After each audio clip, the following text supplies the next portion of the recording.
Bonjour à toutes, bonjour à tous. Aujourd'hui, j'aimerais parler de l'identification aux formes, notamment aux formes pensées, auxquelles fait souvent référence Eckhart Tolle dans son œuvre.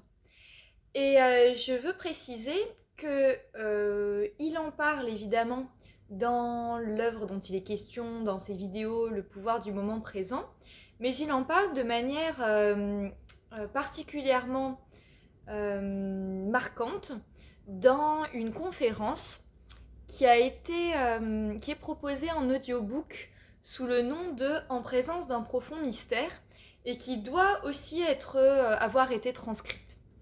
Voilà, donc moi je l'ai découverte en premier lieu dans cette conférence que j'ai écoutée avant de lire Le pouvoir du moment présent de Eckhart Tolle et j'avais été vraiment profondément intéressée par cette idée d'identification à la forme, cette notion de forme-pensée. Et c'est vraiment ce qui me donne envie de creuser ce qu'il y a derrière cette identification avec vous. Alors, Eckhart Tolle commence par parler de l'enfant et il dit voilà, l'identification aux formes, ça commence quand on est enfant, à partir du moment où on dit voilà, c'est mon jouet.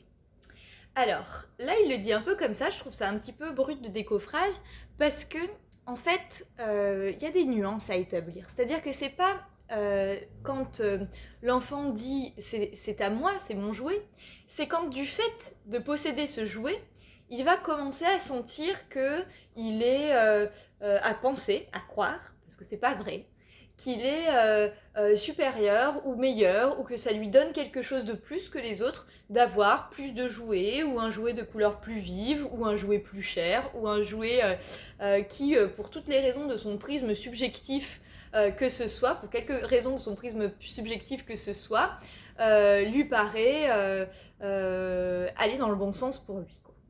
Voilà, donc Eckhart Tolle commence par ça. L'identification à la forme, c'est, évidemment je précise ici, quand un enfant commence à tirer de la possession d'un objet un sentiment d'être. Voilà comment je le formulerai. Et évidemment, Eckhart Tolle précise que il n'y a pas que dans le monde des enfants qu'on s'identifie à la forme, bien au contraire, et c'est pas parce que nous avons en tant qu'adultes des plus gros jouets que on est sorti du processus. Nos jouets ne sont pas plus importants, c'est le même processus que celui qui a été décrit avec l'enfant et son rapport aux objets que nous entretenons avec nos gros jouets, vous l'avez compris, qui peuvent être une voiture, une maison, un four, tout ce que nous accumulons chez nous, autour de nous, etc.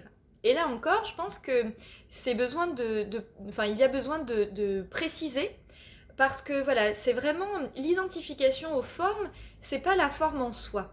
C'est-à-dire qu'en fait, posséder une voiture en soi, ça ne veut rien dire, c'est neutre, parce que ça dépend de l'interprétation subjective que vous en faites, ce que vous mettez dedans.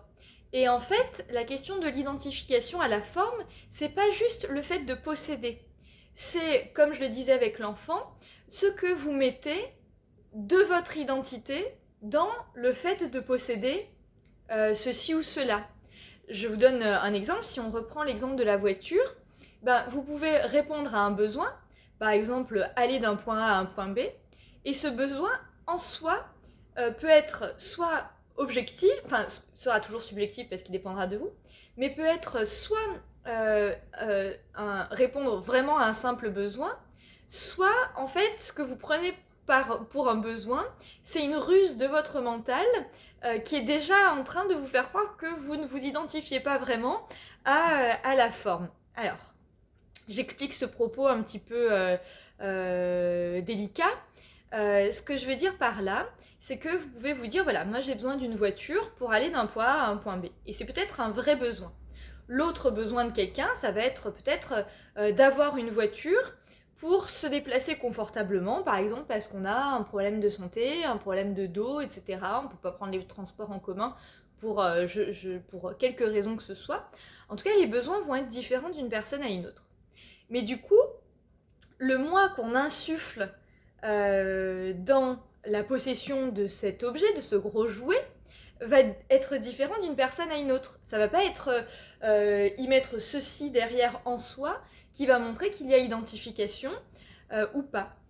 Par exemple, comme je disais tout à l'heure, vous pouvez vous dire, voilà, aller d'un point A à un point B, ça répond à un besoin. Mais si en fait c'est une ruse de votre mental pour tirer de votre possession un sentiment d'être, en fait, aller d'un point A à un point B, ça va être parce que pour vous, c'est la classe d'être autonome quand on se déplace. Et là, vous allez basculer du besoin à la croyance à un besoin, qui est en fait l'identification masquée à la forme. Voilà. Il y a des identifications totalement explicites.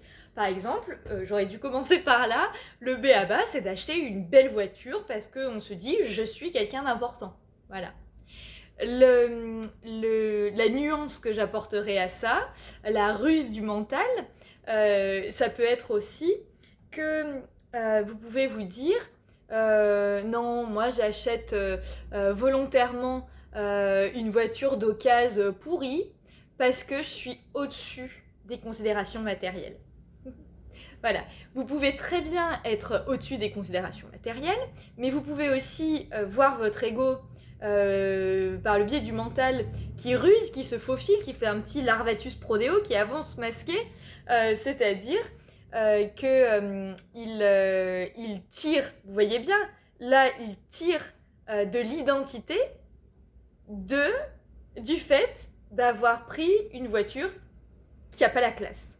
Du coup, c'est pas les gens qui prennent des voitures qui ont la classe s'identifient aux formes parce qu'ils pensent qu'être riche c'est important. C'est pas seulement ça. Vous pouvez avoir des gens qui ont une belle voiture et puis si demain ils ont plus d'argent et qu'ils doivent et qui se la font enlever, vont le vivre de manière sereine, alors que vous avez des gens qui ont une poubelle et qui vont très très mal vivre le fait que, je sais pas, leur frère aîné leur file la Merco, parce que ça va changer l'image qu'ils cultivent d'un être détaché au monde qu'il ou elle serait, et que ça les fait paraître des personnes qui aiment les possessions matérielles. Donc vous voyez que tout ça est en fait beaucoup moins simple qu'il n'y paraît. Le b.a.-ba, c'est l'identification aux formes, c'est de se dire j'ai une belle voiture parce que je suis quelqu'un d'important, et du coup vous voyez bien qu'on a mis de l'identité dans sa possession. Mais en fait, vous pouvez aussi posséder une voiture vraiment usée, fatiguée, etc. Et que ce soit le signe d'une identification très forte à la forme, parce que vous avez besoin d'être perçu comme une personne qui est au-dessus de ça. Voilà. Donc vraiment, c'est pas une manière d'étiqueter les personnes en fonction de leur possession. C'est beaucoup plus subtil que ça. En fait, la question, c'est celle de votre besoin réel et du différentiel entre le besoin réel et le moi que vous insufflez dans la possession. Voilà, c'est le différentiel qui compte, et en fait, c'est pour ça que qu'on ne peut pas juger les autres, même si on le fait tous tout le temps, mais on ne peut pas juger les autres parce qu'on ne sait pas quelle est leur grille à eux de subjectivité. Et donc, comme je vous le disais, on peut prendre quelqu'un qui a une très belle voiture pour quelqu'un qui se la raconte, alors qu'en fait, il pourrait s'en faire déposséder sans problème, et quelqu'un de totalement désintéressé, prendre quelqu'un pour quelqu'un de désintéressé parce que il a une vieille Clio de 1992 abîmée, et puis beige, voilà. Allez, une couleur que je trouve moche, voilà, comme ça on juge jusqu'au bout, et que voilà, on le prend pour quelqu'un de désintéressé, alors que c'est quelqu'un qui a vraiment besoin qu'on le considère comme quelqu'un de désintéressé. Voilà, donc ça c'est pour nos gros jouets d'adultes. Selon le monde auquel vous appartenez, vous allez avoir plus de visibilité sur certaines formes d'identification. Par exemple, pour moi qui suis plutôt du côté, vous savez, enfin voilà, j'ai fait des études de lettres, etc. Donc Dans les années 90 et 2000, on n'était pas perçus comme les futurs winners du monde de demain. On n'était pas comme ceux qui faisaient les grosses écoles de commerce. On n'était pas considérés comme eux. Et c'est vrai que comme c'est un monde qui m'est assez étranger, quand je vois des séries qui parlent des hommes d'affaires ou des films qui parlent des hommes d'affaires et qu'ils se regardent en disant oui mais là il n'est pas question de milliers d'euros, il est question de millions ou de milliards d'euros. Ouh, et moi je me dis oh là là, c'est très très très important. Donc j'ai de la distance par rapport à ça. Mais évidemment on va en parler. Ce que je mets moi derrière mes possessions culturelles, c'est-à-dire ce que j'ai appris, mon bagage culturel, etc. Comme il y a des choses dans lesquelles je me suis totalement identifiée à la forme, donc à mes connaissances, je suis tout aussi touchy qu'un homme d'affaires avec son argent. Voilà. Donc vraiment, ça touche absolument tous les domaines, c'est un mécanisme.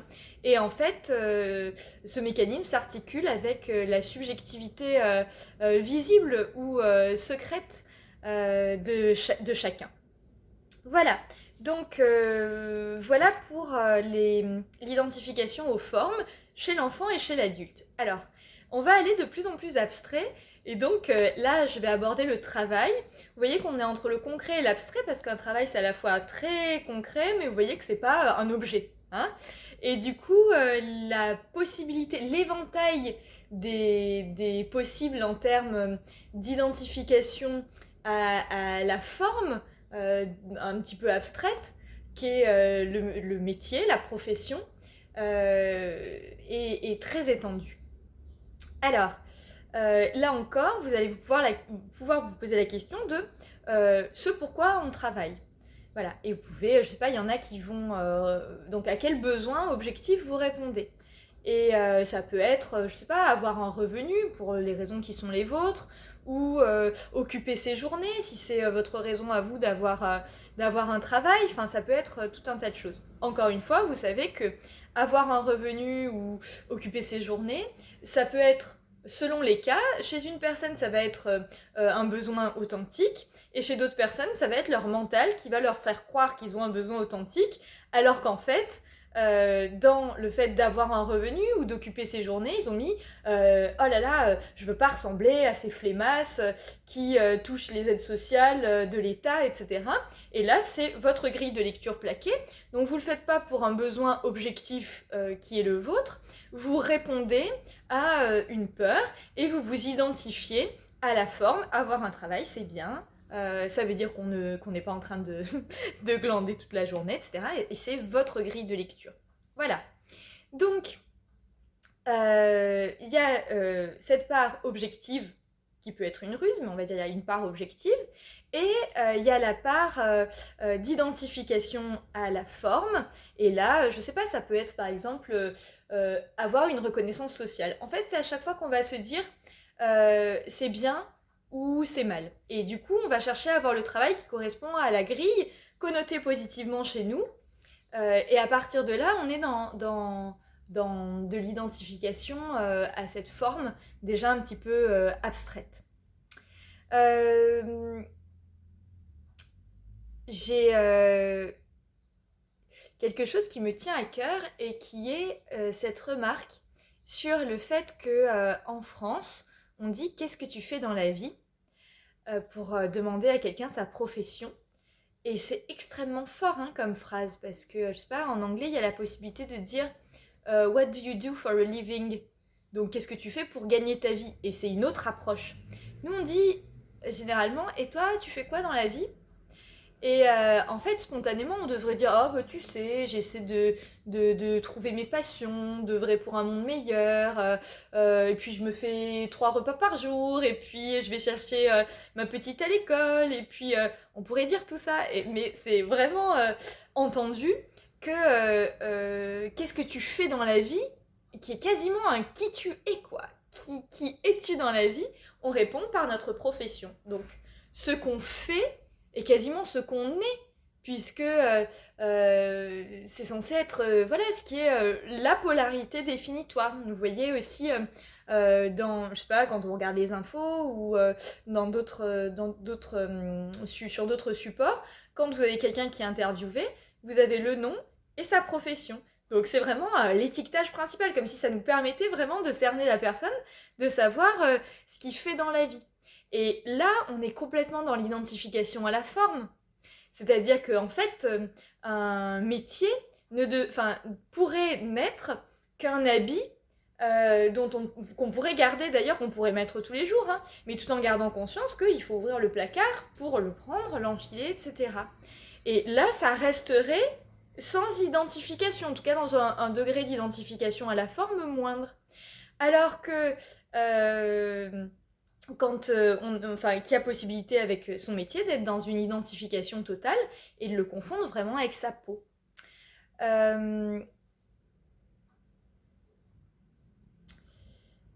Il y a beaucoup de mythes.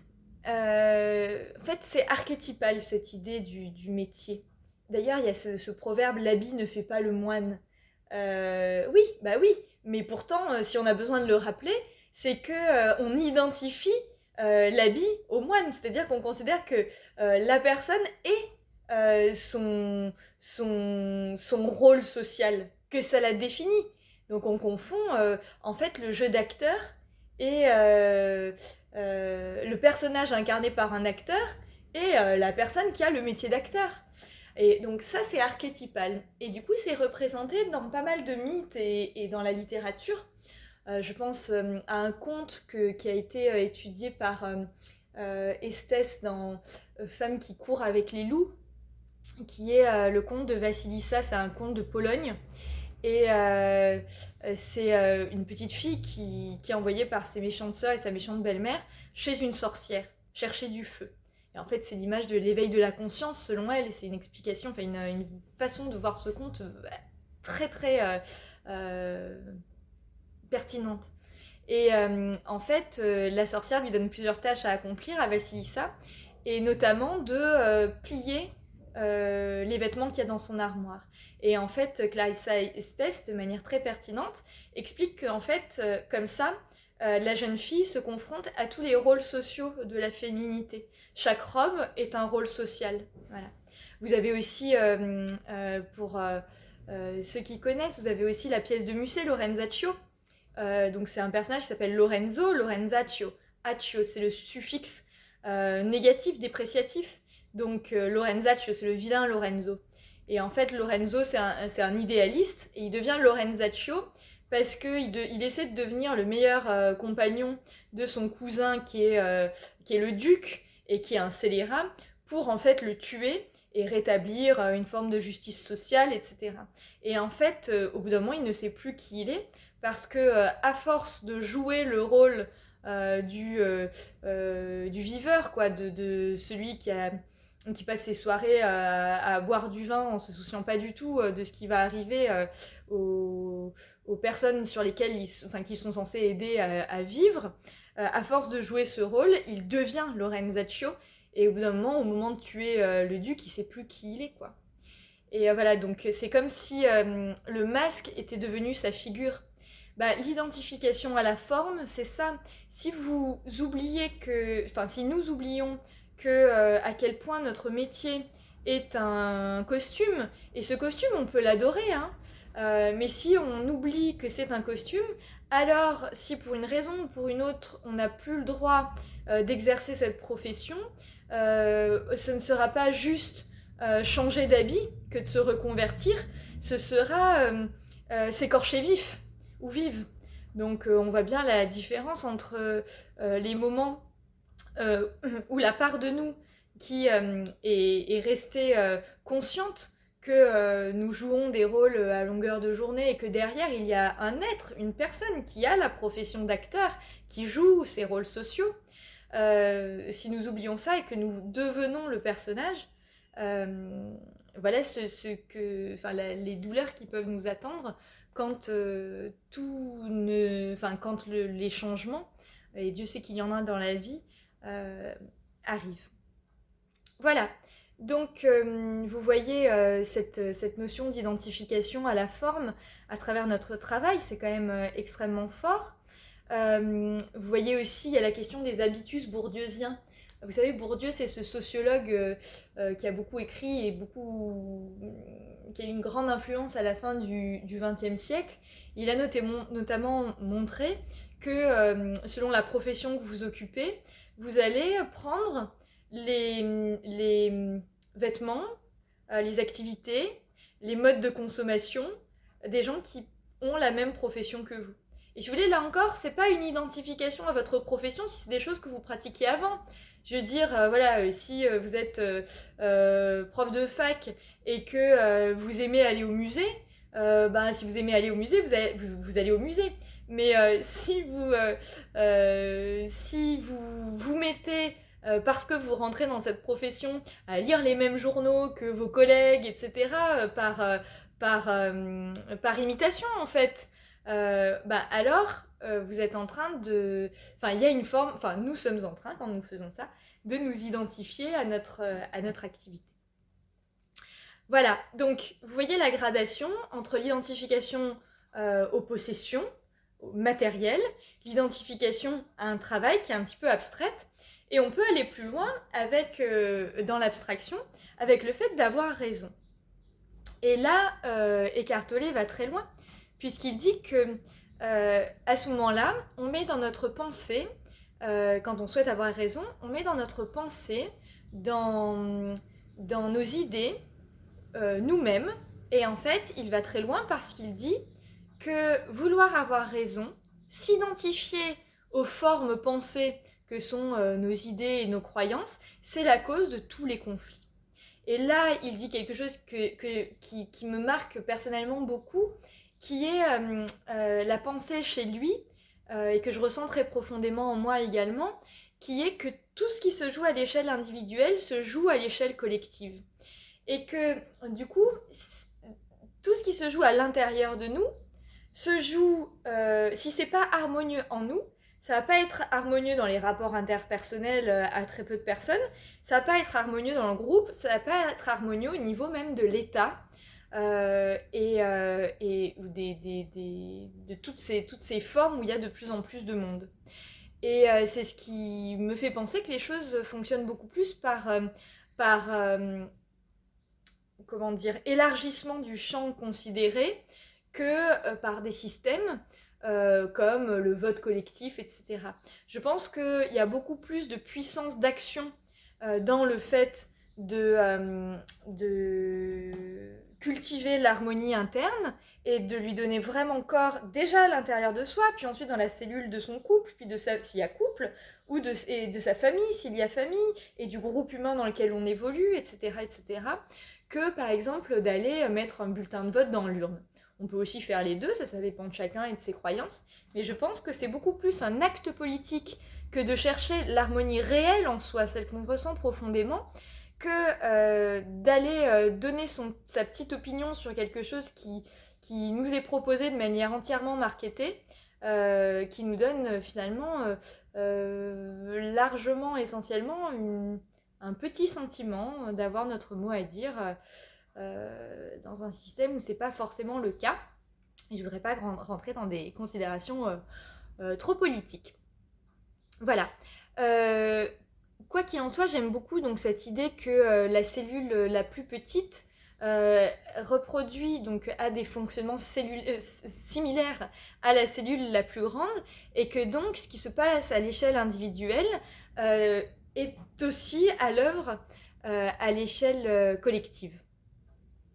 Je pense ainsi à une forme de pensée que j'aime beaucoup, bien qu'elle soit assez simplificatrice. C'est celle de Ghislaine Lanctot. Je ne sais pas si vous connaissez cette femme canadienne qui était médecin, qui a perdu sa licence parce qu'elle a pratiqué la médecine en croyant aux moyens d'auto-guérison dont nous serions tous porteurs. Et voilà, qu'elle a dénoncé ce qu'elle appelle la mafia médicale. Enfin, ça c'est un pan de sa pensée, c'est pas de ça dont je veux parler, c'était juste pour vous la présenter. Mais elle a un concept que j'aime beaucoup qui est celui de personocratie. Voilà, ça n'a rien à voir avec l'autocratie, l'autoritarisme, etc. La personocratie, c'est de se considérer déjà comme un État où il faut que la paix règne, où nous sommes souverains, où c'est de nos prises de décision que découlent les conséquences.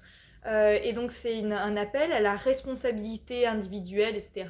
Et là, on est pour moi dans la vision extrêmement contemporaine et simplifiée de ce qu'on peut trouver par exemple dans les lettres persanes de Montesquieu à travers le conte philosophique des troglodytes. Donc c'est une pensée qui m'habite de manière extrêmement forte. Donc voilà. Et donc je considère avec Eckhart Tolle que effectivement s'identifier à la forme pensée conduit à vouloir avoir raison, et que le fait de vouloir avoir raison à l'échelle individuelle, ça donne le débat d'idées qui finit en claquant la porte, et à l'échelle collective, ça peut finir en guerre, quoi, en conflit armé, voire en bombe atomique. Donc en destruction à très très large échelle. Voilà. Et du coup, on verra après, mais du coup, si on ne défend pas ses idées, qu'est-ce qui reste, etc. Donc tout ça, c'est pour ça que je dis que ces pensées spirituelles, en fait, si vous les poussez, parce que se refusent souvent à faire ce qui les porte, si vous les poussez, elles sont philosophiques évidemment, et elles sont éminemment politiques. Il est question, pour moi, travailler mon rapport à la spiritualité, c'est un acte politique.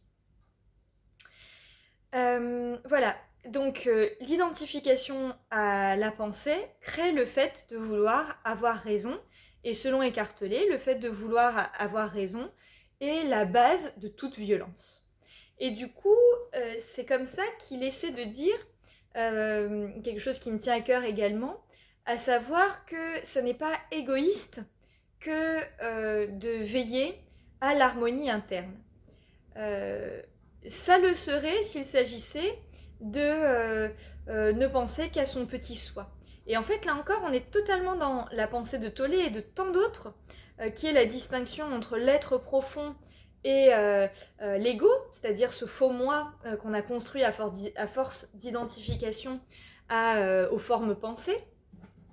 Parce qu'en fait, voilà, vous allez être égoïste au sens qu'on lui donne généralement, au sens qu'on donne généralement à ce terme, si vous voulez vous attacher à la survie de votre ego, et donc avoir toujours plus de visibilité, c'est là que vous tirez votre sentiment d'être, et donc vous allez le faire au détriment d'autrui, vous allez vouloir avoir plus d'argent, ou etc. quoi. Mais vous pouvez aussi vouloir des choses pour nourrir votre être profond. Et là, c'est une distinction majeure, parce que nourrir son être profond, c'est finalement faire l'éclosion de la propre fleur unique que nous sommes. Et il y a cette idée sous-jacente que je partage, que si chacun suivait la voie de son être et sa boussole intérieure, alors il n'y aurait plus de conflit. Donc c'est la vision que j'ai d'une possible société permaculturelle. Ça, j'en parle dans d'autres conférences, c'est un sujet qui me passionne. Voilà, et c'est la fin de la compétition, la comparaison, etc. Voilà, donc il dit ça pour le fait d'avoir raison. Donc vouloir avoir raison, vous pouvez savoir, en fait, il y a un moyen de savoir si nous sommes identifiés, ou jusqu'à quel point nous sommes identifiés aux formes pensées, c'est de savoir si nous souhaitons, à quel point ça nous coûte d'avoir été battus dans un débat d'idées. Et là, vous pouvez voir que pour nos dirigeants politiques, sortir de l'identification à la forme pensée, c'est pas gagner-gagner, quoi. Voilà, vous voyez comment ça se passe à un débat, vous dites pas oui, voilà, vous les voyez pas dire ok. Voilà, non, vous les voyez dire comment ça et tout ça, comment pouvez-vous, voilà. En fait, vous avez vraiment à l'œuvre dans ce qu'on appelle le débat, en fait, qui est pas du tout un débat, c'est deux égos qui s'affrontent et qui veulent avoir raison. Et là-dedans, vous voyez vraiment à l'œuvre l'identification à la forme pensée, l'identité qui a été insufflée dans l'idée qui nous a traversée, et le fait que ne pas avoir la sensation de remporter le débat, ce serait mourir un peu. Et c'est ce qu'on va aborder maintenant. La question, d'abord je vais parler de la connaissance, mais tout ça nous permettra d'aborder la question de vie et de mort de la forme pensée. Alors, je termine cette voie vers l'abstraction. Vous avez vu, on a vu l'identification à la forme, enfant-adulte, l'identification au travail comme intermédiaire entre l'identification à la forme et l'identification à la forme pensée. Ensuite, on est allé vers l'identification à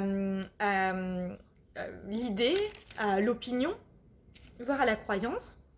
Et là, j'aimerais juste dire un mot sur la connaissance, parce que c'est quelque chose qui m'a beaucoup marqué quand j'ai écouté ces différents auteurs.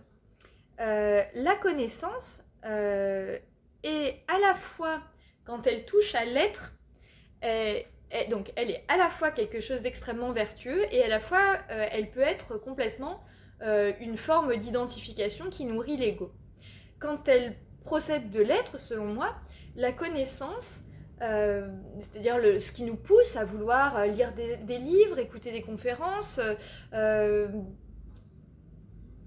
voilà, accumuler du savoir, c'est, quand c'est lié à l'être, une volonté en fait de voir se révéler au contact de choses qu'on lit et qu'on entend, des parts de nous en sommeil. Voilà ce que je dirais de la connaissance. On entend les autres, et en passant par eux, on voit se réveiller la part de nous dormante qui pense la même chose, mais qui était déjà là.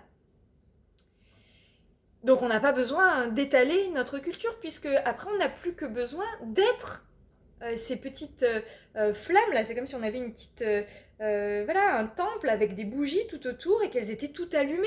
Et à ce moment-là, nous sommes le temple avec les bougies allumées. On n'a pas besoin de dire, tiens, cette bougie, c'est Platon dans la République, à tel paragraphe, telle sous-section, etc. Voilà. Et à mon avis, la connaissance est une identification. Et là encore, ça doit être beaucoup plus nuancé et trouble que quand on le présente pour donner une idée. Mais la connaissance peut être une identification à la forme pensée quand elle devient une collection de possessions immatérielles. Et c'est vrai que, par exemple, à l'issue des concours et de la thèse, j'avais en stock une richesse intérieure qui est à la fois une richesse au sens positif quand ça révélait des parts de moi, c'était vraiment, ça brillait comme des diamants, donc c'est magnifique, et à la fois une richesse qui était en vérité une pauvreté, puisque c'était une accumulation polluante de possessions immatérielles. Voilà. Et là, c'est quand on a des références qu'on étale et qui font en fait comme quand on fait sonner les espèces sonnantes et trébuchantes dans sa poche pour montrer qu'on est important. Ben là, on fait claquer des références par notre langue dans une assemblée, et ce sont des possessions immatérielles dont nous tirons notre identité. Et évidemment, c'est éminemment égotique. Et quand j'ai relu ça dans les enseignements spirituels, ça m'a énormément marqué, parce que vraiment ce à quoi j'ai toujours aspiré, c'est à la lecture et à la connaissance qui conduit à la révélation et pas à